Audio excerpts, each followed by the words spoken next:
Assalamualaikum warahmatullahi wabarakatuh.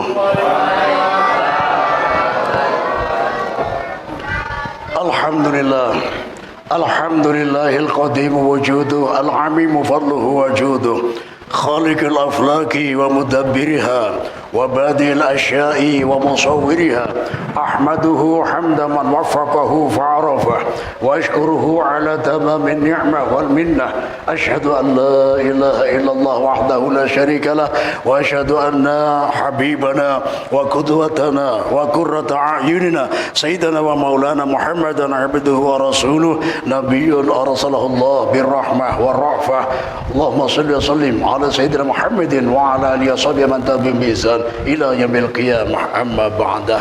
Alhamdulillah, puji syukur malah senantiasa kita panjatkan kehadirat Allah Subhanahu wa taala dari lubuk hati kita yang paling dalam atas limpahan rahmat, taufik, hidayah dan inayahnya yang diberikan kepada kita semua. Yang akhirnya pada kesempatan malam hari ini kita bisa berkumpul bersama dalam rangka menghidupkan malam-malam bulan suci Ramadan dengan cara salat Isya berjamaah, dilanjutkan dengan salat tarawih dan witir, dan salat-salat sunnah yang lainnya nanti yang kita lakukan secara pribadi. Alhamdulillah kita berkumpul dalam kondisi sehat afiat tanpa kekurangan sesuatu apapun. Salawat dan salam marilah kita haturkan kejunjungan kita baginda Rasulullah sallallahu alaihi wasallam beserta para keluarganya, para sahabatnya dan para pengikutnya sampai akhir zaman. Wal hadirin wal hadirat wal musami'in wal musami'at jamaah salat tarawih wal witir yang dirahmati Allah Subhanahu wa taala. Ada 3 macam salam perlu kita ingat. Yang pertama, salam yang tidak boleh dijawab. Yang kedua, kita dianjurkan salam oleh Rasulullah, akan tetapi kita tidak mendengarkan jawabannya. Dan yang ketiga, kebalikan nomor 2. Yang mengucapkan salam tidak kita dengarkan, otomatis menjawabnya pun tidak mungkin kita lakukan. Yang pertama, salam yang dilarang untuk dijawab, yaitu salamnya imam rawatib, ya. Fil alamina innaka hamidum majid. Assalamualaikum warahmatullahi. Sebelah kanan langsung waalaikumsalam Pak Imam, ya. Mudah-mudahan ya pian sehat jasmani, rohani dan ekonomi. Mudah-mudahan bini pian bertambah sayang, ya. Ya, entah bertambah sayang atau bertambah pulang. Apa bedanya? Tambah sayang ya bahasa Indonesia, tambah pulang bahasa Banjar. Artinya ya beda juga. Ya. Jadi salamnya imam cukup diikuti, tidak perlu dijawab. Nah, ini dilarang, ya. Yang kedua, kita dianjurkan salam, akan tetapi kita tidak mendengarkan jawabannya. Ya, idza marartum bimaqabiril muslimin fasallimu alaihim. Apabila kalian melewati kuburan kaum muslimin, mohon maaf ya, kuburan kaum muslimin, kalau ada kuburan yang satu jenazah, satu kapling, nah itu kuburan apa? Kuburan Cina. Ya.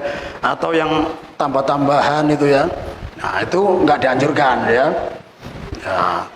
Jadi yang kuburan kaum muslimin saja, ya, kita mengucapkan salam. Assalamualaikum ya ahlad diyar minal muslimin wal muslimat, ya.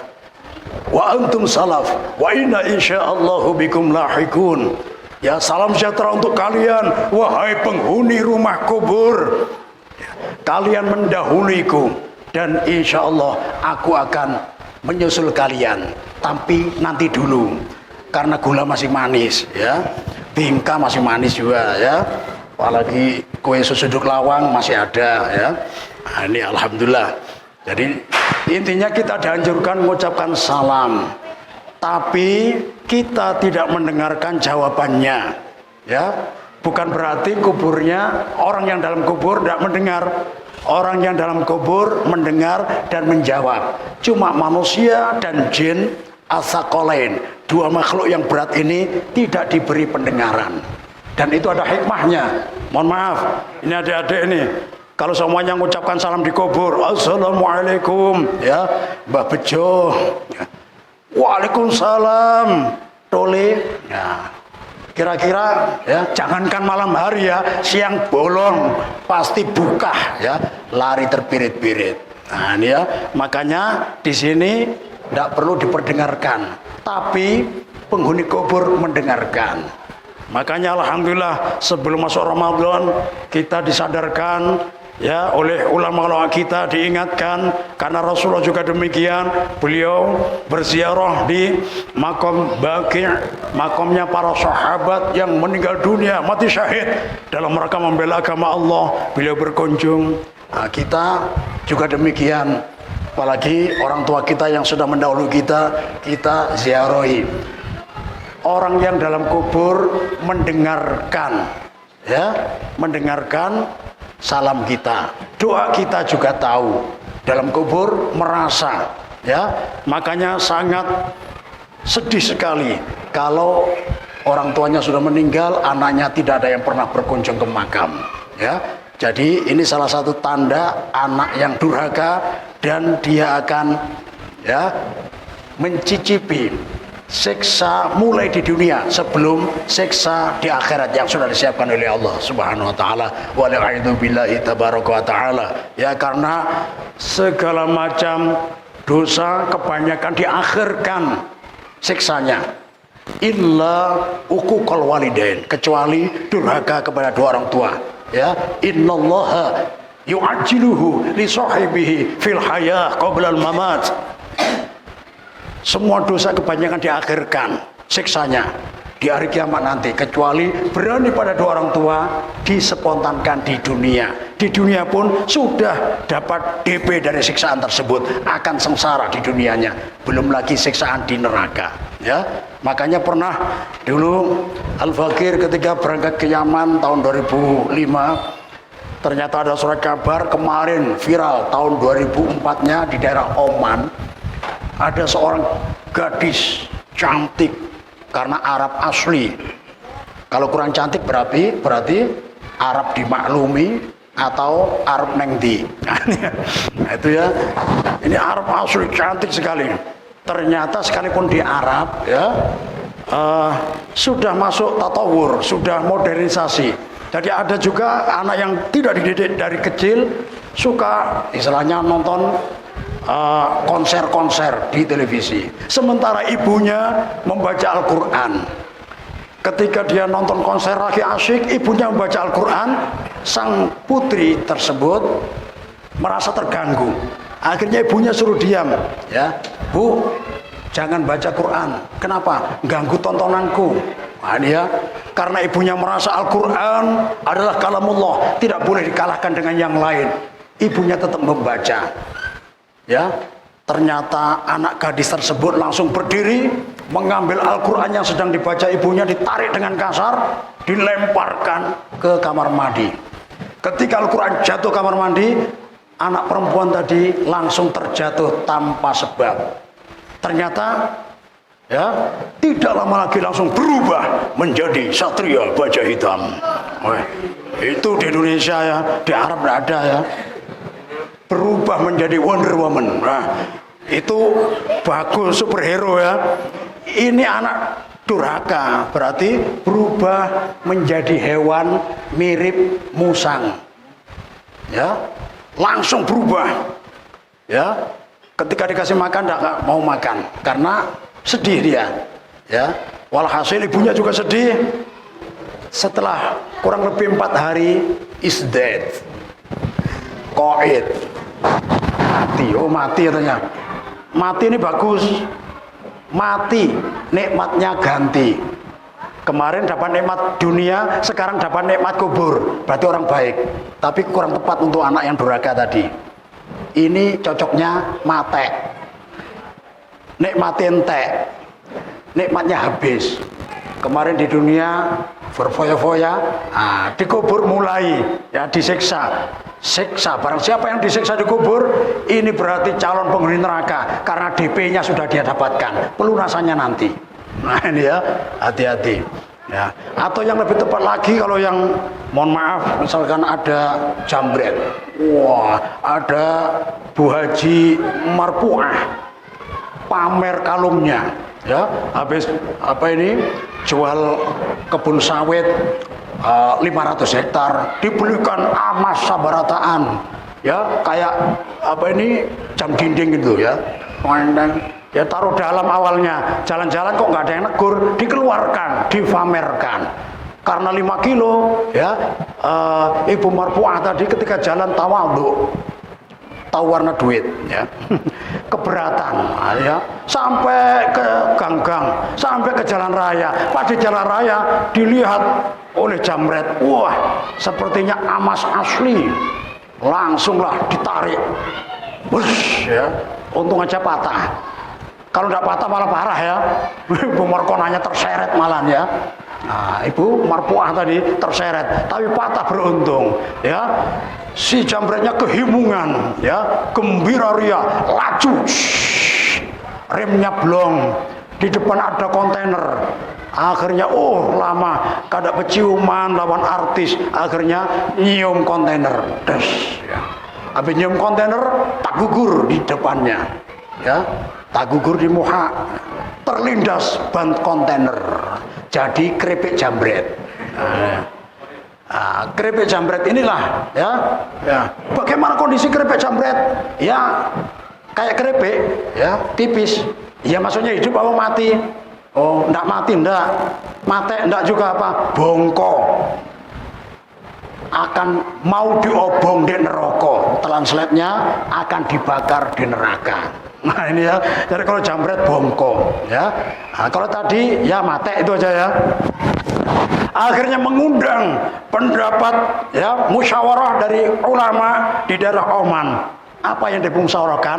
Apa penyebab gadis ini berubah menjadi hewan mirip musang?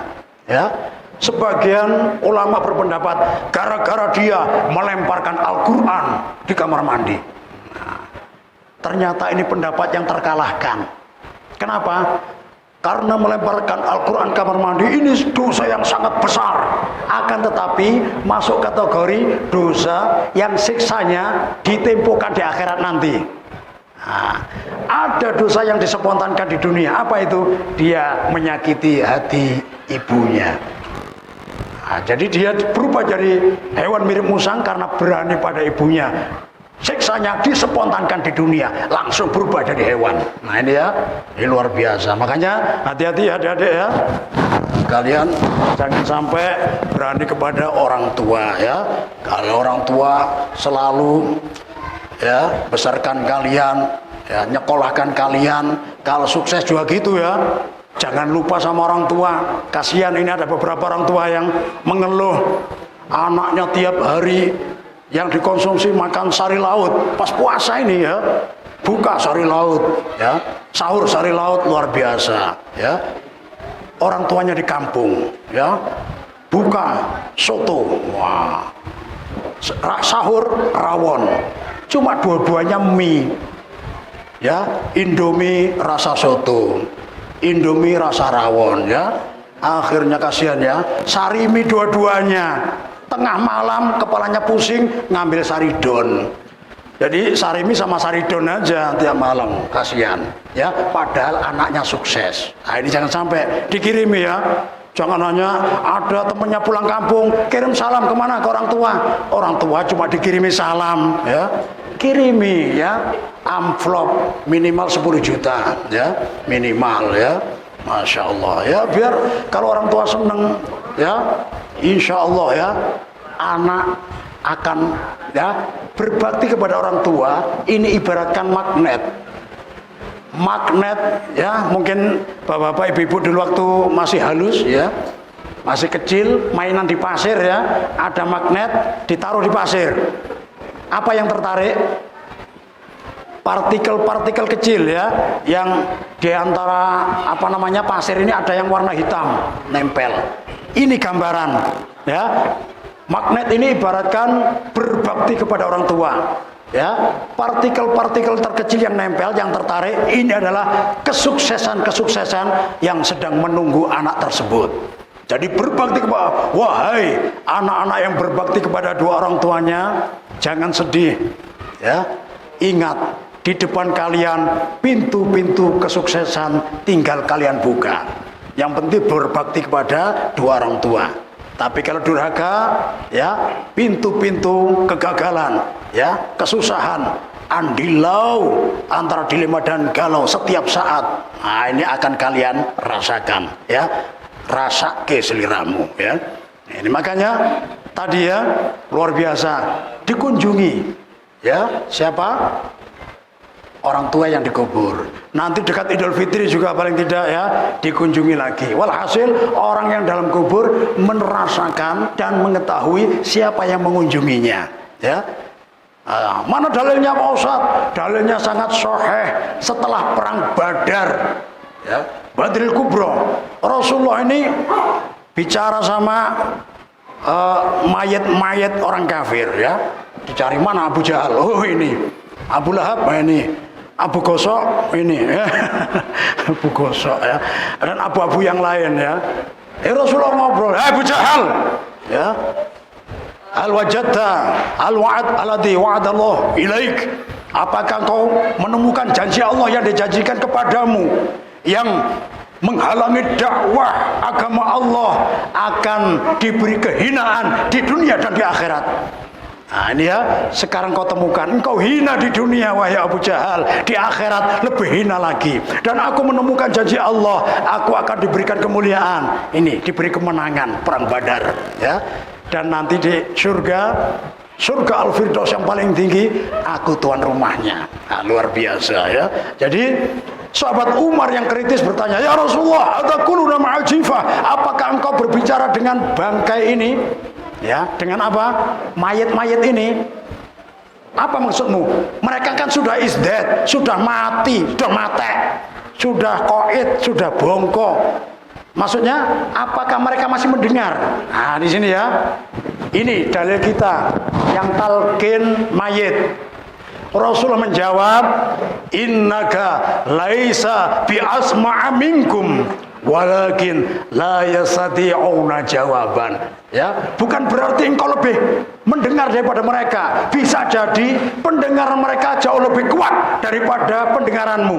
Ya, apalagi telingamu ada kotorannya belum kamu bersihkan. Nah ini, ya, ini lebih jelas pendengarannya, tapi dia tidak diberi kemampuan untuk menjawab. Nah, dalam artian orang mati diajak bicara, mendengarkan. Makanya faham Ahlus Sunnah wal Jamaah ada talqin, dikasih bocoran soal ujian lisan internasional, man rabbuka, man nabiyuka, ya, bahasa mayit. Ya, ini dalam pendapat ulama, pertama bahasa Arab, man rabbuka, siapa Tuhanmu, ya. Kemudian yang kedua lughatul mayit, bahasanya mayit. Maksudnya kalau yang meninggal orang Banjar, ya tiba-tiba mungkar nakir langsung bahasa Banjar, sapa Tuhan ikam, ya, sapa Nabi ikam. Nah ini, ya. Nah, kalau orang India, ya bahasa India, gitu, ya. Maksudnya lughatul mayit. Bahasa ketiga lughatul Suryani, bahasa Suryani yang dipakai di kitab Injil yang asli dulu. Nah ini, ya. Jadi walhasil yang penting adalah keimanan kita, ya, keimanan kita yang membantu kita menjawab, ya. Dan tidak semuanya berlaku pertanyaan ini, karena ada beberapa hamba Allah yang tidak perlu ditanya cuma berbalik. Ya, kenapa? Karena Rasulullah ketika menjelaskan malaikat mungkar dan nakir ini, ya, matanya ini terbelalak besar kayak burit rinjing. Tahu burit rinjing? Apa ini? Baliknya wajan yang besar itu, ya. Ah, tuh, ya, orang takut. Makanya, ya, ketika mendengar Rasulullah menerangkan ciri-ciri malaikat mungkar nakir ini menakutkan, ternyata, ya, para sahabat takut. Sahabat Umar yang tidak pernah punya rasa takut tanya kepada Rasulullah, wahai Rasulullah, Ya, kenapa Umar? Apakah kondisiku ketika dikubur sama seperti sekarang di dunia? Oh iya, kamu orangnya konsisten. Ya, kamu kondisimu sama seperti di dunia. Maksudnya apa? Di dunia semua takut sama sahabat Umar. Tidak hanya dari kalangan manusia, banyak sahabat yang hampir kebanyakan itu pernah dibentak. Kalau jin, sudah, ya, misalkan lewat jalan mana itu? Jalan Awe Syahrani. Oh, di sini ada sahabat Umar. Wih, mendingan muter lewat Balikpapan, ya, lewat jalan tol. Yang penting tidak berpapasan sama sahabat Umar. Nah, ini ya, saking takutnya. Ternyata ketika meninggal dunia, ya tadi, ketika yang mengantar sudah pulangan, semuanya pulang, datanglah malaikat Munkar Nakir. Ini secara umum. Kebetulan saat itu ada sahabat yang mulia yang kepingin menyaksikan kondisi sahabat Umar, yaitu sahabat Ali bin Abi Thalib. Beliau bertahan, mohon pada Allah untuk diizinkan mendengarkan pertanyaan malaikat Munkar dan Nakir. Karena apa? Kepingin dengar, kepingin tahu bagaimana saudaraku ini sangat bermanfaat bagi kaum muslimin, tidak pernah ada rasa takut dalam hidupnya. Ketika melihat malaikat Munkar Nakir, ya apa? Ya. Ternyata ketika malaikat Munkar Nakir datang, sahabat Umar bangun, ya, ditanya, man rabbuka? Diam, man nabiyuka? Munkar Nakir, aku ini sahabatnya Muhammad, kekasih Allah. Weh, sahabat Umar, kabur. Malaikat Munkar Nakir kabur. Ya, tunggu dulu. Kalian ketika menanyai saudara-saudaraku kaum muslimin muslimat yang beriman, wajahmu seperti ini. Iya. Wah, aku aja takjub melihat muka Ikam, ya, mata Ikam. Waduh, aku yang tidak punya rasa takut, ini sempat kaget melihat wajahmu. Bagaimana dengan umat-umat kaum muslimin muslimat yang imannya lemah? Mulai sekarang ganti wajahmu. Ternyata di sini menurut keterangan ulama berpendapat, setelah ini malaikat Munkar Nakir ketika menanyai jenazah kaum muslimin muslimat, wajahnya tidak garang. Disinilah sahabat Ali bersyukur, alhamdulillah ya Allah, engkau yang menjadikan sahabat Umar bermanfaat di masa hidupnya sampai setelah meninggal dunia masih memberi manfaat kepada orang beriman. Luar biasa. Nah, ini ya. Salam yang ketiga, ini sampai subuh ya. Yang ketiga, ini ada salam yang kita tidak menjawab, yaitu salamnya malaikat ketika malam Lailatul Qadar. Insya Allah kita lanjutkan di pertemuan yang akan datang. Mudah-mudahan Allah Subhanahu Wa Taala memberikan semangat ibadah kepada kita semua, dan mudah-mudahan kita semuanya ada di sini dipertemukan dengan malam Lailatul Qadar. Ya. Saya tutup dengan pantun kurma, ya. Dicatat ya. Berbahagialah bagi yang berpuasa, beruntunglah bagi yang berbuka dengan buah kurma, celakalah bagi yang tertelan bijinya, binasalah bagi yang kerobohan pohonnya. Ihdinas siratal mustaqim. Assalamualaikum warahmatullahi wabarakatuh.